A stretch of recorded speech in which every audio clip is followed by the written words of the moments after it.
Nuwun para miyarsa ngaturaken pambagya kawilujengan.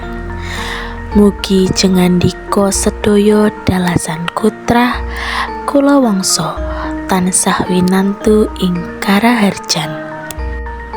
Sugeng pepanggihan malih kalian kula Elna Najwa Aziza wonten ing acara waosan cariyos cekak. Wekdal punika sampun sumadyo ngaturaken waosan cariyos kanthi irah-irahan Bapak Polah Anak Jumangkah dening Harwi Muko.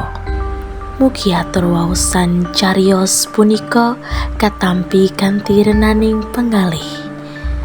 Sugeng midhangetaken. Sepatune diuncalake ing teras ngarep.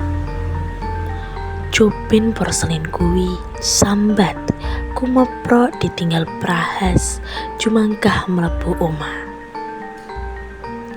Atine Prahas sing lagi bungkah nyimpen pengincim pangigit-igit marang sisihane Prapti sing dipasrahi Gulawentah anak lanang jebul sembrono. Prahas milang-miling saben kamar diungak lagi kepetuk ing ruang rias. Prapti lagi moles pipi, batuk, irung, janggut tumekane lambi. Rambute sing dikucrit ekor kuda katon pating plenik, ana sing putih. Wong wadon panggaweane mau macak, ora ngopeni anak. Grenenge Prahas nyrengen. Prapti jenggirat noleh. Senajan ing pangilon wis katon gambare Prahas. Raine Prapti mangar-mangar sakala. Ora ana mendung, ora ana bledek. Kok ujug-ujug ngagetke ati? Kuwi ana apa to, Mas? Prapti nyoba ngedem pangrasane. Dek Prapti isih durung nglenggono lupute yo. Prahas mencerengi Prapti. Aku ora ngerti temenan kok, Mas. Prabu banjur ndudut kertas saka sahem.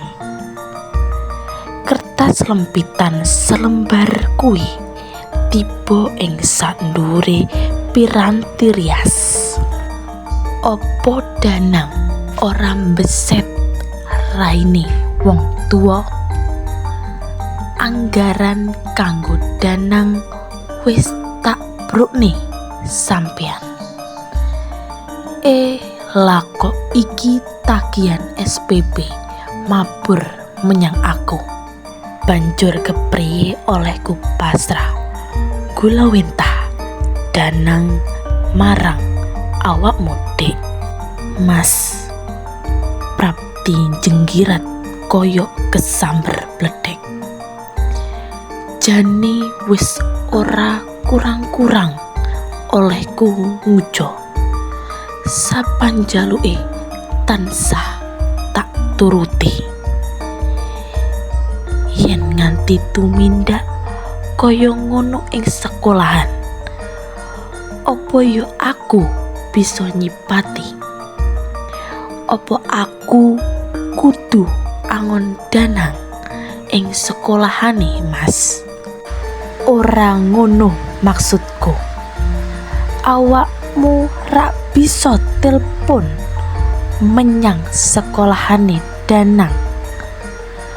Apa dheweke saben dina mlebu? Apa saben sasine mbayar SPP? Apa ora? Kepriye kemajuane sinau? Jenenge aku ora percaya karo bocah sing wis SMA. Dheweke rak kudu wis sinau tanggung jawab. Lah yen wis ngene iki kena dipercaya apa ora? Prapti ora duwe pawadan kanggo nyegat tembunge Prahas. Mung lambene sing jabrut, praupane mesengut. Isih emoh didakwa luput, Gulawentah anake sing luput.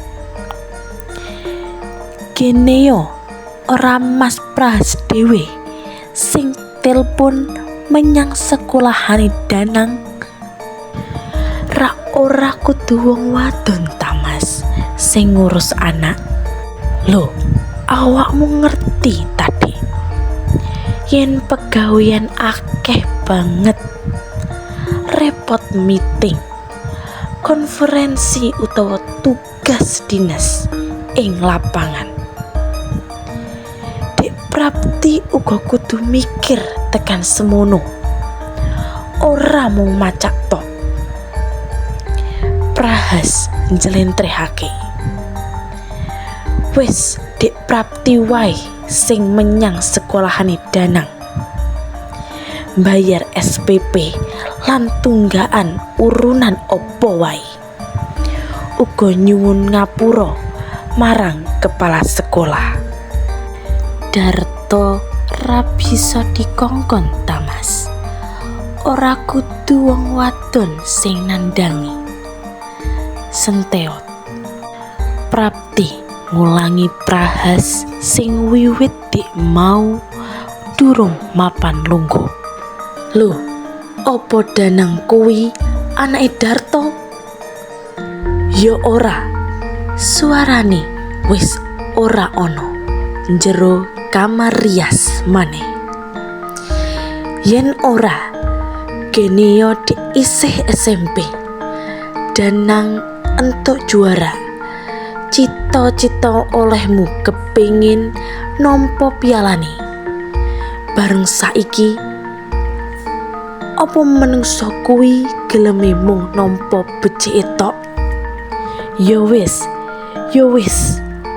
ala becik ibu sing kudu tanggung jawab.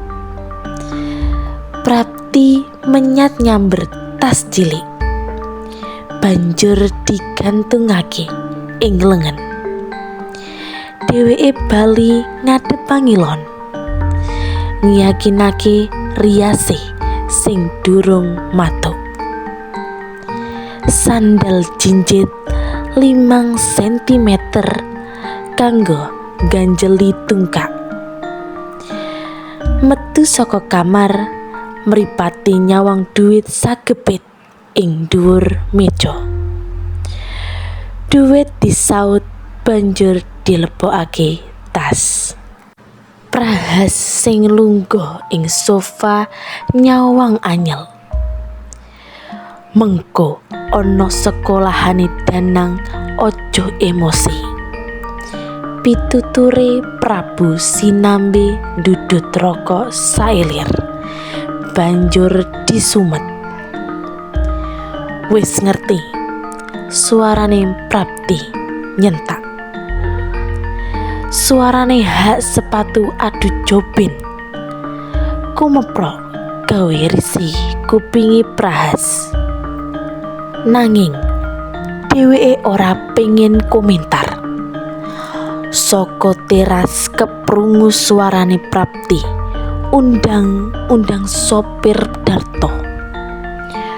Ora suwe keprungu suarane mobil ninggalake pelataran. Prapti sing lungguh jejer sopir, ora ngubahake lambe babar pisan. Atine mangkel, pikirane tansah ngrereka tindak tanduke. Sansaya suwe dheweke nglenggono luput oleh nguco duit marang Danang. Seprono seprene ora tau takon duwite kanggo opo. Prapti mung nyekseni yen saben esuk budal sekolah. Kadang kala mulih kasep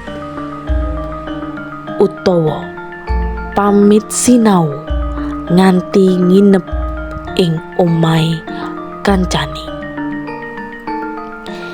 Yen wayah libur saben-saben camping nyilih mobile bapake. Kabeh mau diculake tanpa sujana babar pisan. Awit Danang digegadang Prapti dadi bocah pinter lan duwe bebuden becik. Nanging wis aku tak mudhun ngarep sekolahane.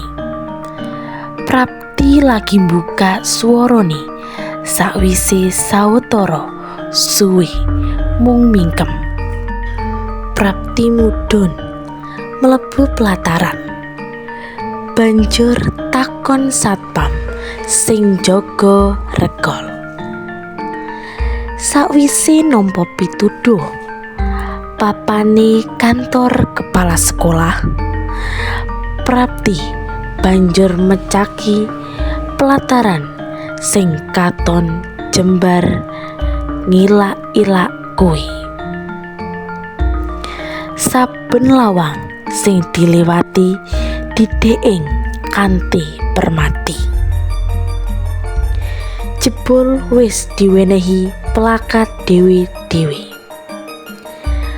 Prapti ora kangelan goleki kantor kepala sekolah. Noto lawang kaping 3 wong nganggo dasi tumengo nyawang Prapti. Oh, monggo pinarak Bu Prahas. Kepala sekolah kuwi kita-kita olehi nampa. Prapti mlebu banjur mapan lungguh ing kursi tamu. Sawetara menit mung guneman ngalor ngidul tanpa isi. Sowan kula menika badhe mbayaraken SPP nipun Danang. Kalian bok menawi wonten iuran sanesipun ingkang dereng dipun lunasi. Tembunge Prapti kaku. Sejatosipun saben dinten inggih sampun dipun paringi sangu. Napa malih ingkang naminipun SPP. Saben wulan mboten ngantos telat. Ewas semanten Danang menika taksih purun nelasaken arta SPP. Putra panjenengan sejatosipun lare ingkang sae. Wiwitipun radi kirang sae nembe dinten-dinten pungkasan menika kemawon. Kinten-kinten nalika ombyaking reformasi mlebet tlatah mriki. Lapurane kepala sekolah sing wis nyekel datane Danang. Kirang saenipun kados pundi, Pak? Prapti nlesihake. Mlebetipun kirang aktif. Bijinipun inggih melorot ngantos perkawis SPP menika. Lajeng dinten niki wau Danang mlebet napa mboten? Lho, kala wau enjang menapa mboten bidal saking griya? Wingi sonten pamit nyipeng wonten griyanipun Yayang. Pramila kula inggih mboten ngertos mlebet napa mboten. Kepala sekolah kuwi metu sedhela menyang ruang liya. Banjur mlebu maneh. Dheweke ngandani yen Danang dina kuwi ora mlebu. Mung mlebu sepisan wingi. Sadurunge kuwi wis ana seminggu ora mlebu. Kula boten wantun ngaturi serat perkawis Danang boten mlebet. Awit kula ewuhayo dumateng Pak Prahas ingkang kagungan kalenggahan inggil wonten kantor Pemda mriki. Tembungi kepala sekolah Groyo, jugar, buyar, sakabeh kekudangan bisa Danang dadi menungso kang pinunjul kandhek ing awan kuwi. Metu saka kantor diamakani Prapti kaya mung diseret wae. Mripate mendung eluh mongko yen kabeh mau kadenengan Prahas. Tansaya gedhe brondongan panutuh ala marang dheweke. Dheweke tansaya ngrasakake dadi ibu kang ora bisa nggulawentah anake. Nalika Prapti mudhun saka mobil kijang, Prahas wis mapak kanthi mripat mencereng. Polatane kebak kanepson. Prapti ora nyawang. Pikirane kuwur. Mripate mung mandeng traso abang sing ditata tarik-tarik ing plataran. Iki maneh oleh-olehe panggulawentahmu. Iki maneh oleh-olehe panggulawentahmu. Prapti jenggiret kaget nyawang Prahas sing ngatungake amplop putih. Ana apa? Layang saka polsek. Danang urusan polisi. Danang ditahan. Ditahan perkara apa? Suarane Prapti tansaya kendo. Melu njarah kopi ing perkebunan ngusri. Walah, kok bisa-bisane tekan perkebunan ngusri. Sakala Prapti ndeprok luhing telapukane ambrol tanpa kena dibendung. Prapti nangis sesenggukan nempuh wirangi ati. Iki kabeh wohe didikanmu, wong wadon sing nengenake macak. Olehku ninggal tugas mergo wirang anak ora bayar SPP. Jebul ketambahan anak dadi bajingan. Grenenge Prahas mlebu omah. Wis Thomas, yen pancen iki luputku tak dodogi. Ning saiki Danang banjur kepriye? Ayo disusul wong loro. Pangajake Prapti isih sesenggukan. Mbok menawa Danang bisa luar mergo sungkan marang Mas Prahas. Iki jaman reformasi. Ora ana sungkan-sungkan kaya mbiyen. Ning Mas Prahas opo wis tega marang anak? Prahas ambekan landung. Rokoke sing wis mutes dicecek ing asbak. Pikirane ruwet. Kok bisa anak lanang bedal saka tatanan? Opo sing digoleki? Mlumpat tekan pitakon iki, Prahas menyat saka lungguhane. Ayo digoleki, pangajake tanpa greget. Prapti menyat, loh sing glewer ing pipi disekok nganggo keju benur. Prapti rerikatan metu omah, bali ngundang Darto.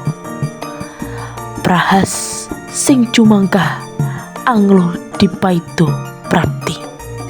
Prahas sing wis kelangan pangarep-arep nguncalake awake ing jog cedhake Darto.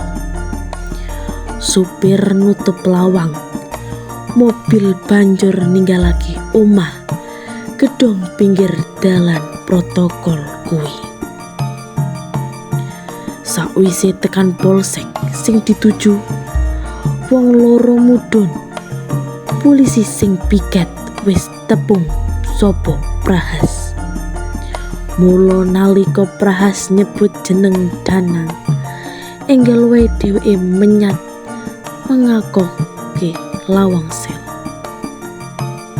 Amarga tahanan liyane akeh, Danang diundang metu. Bocah lanang rambut potong cendak kuwi nyawang ibune. Prapti enggal nupruk anake. Danang, Danang, opo sangumu kurang tali? Kowe kok dadi melu njarah rayah kopi ing perkebunan kuwi? Masalahku dudu kuwi, Bu. Masalahe aku pancen kepengin mlebu sel kaya saiki. Gene yo, tinimbang aku sekolah ditodong kanca-kanca supaya nyukupi kebutuhane. Nganti aku ora kober mbayar SPP. Kanca-kanca sengaja ndemo aku. Ibu ngerti apa sebabe?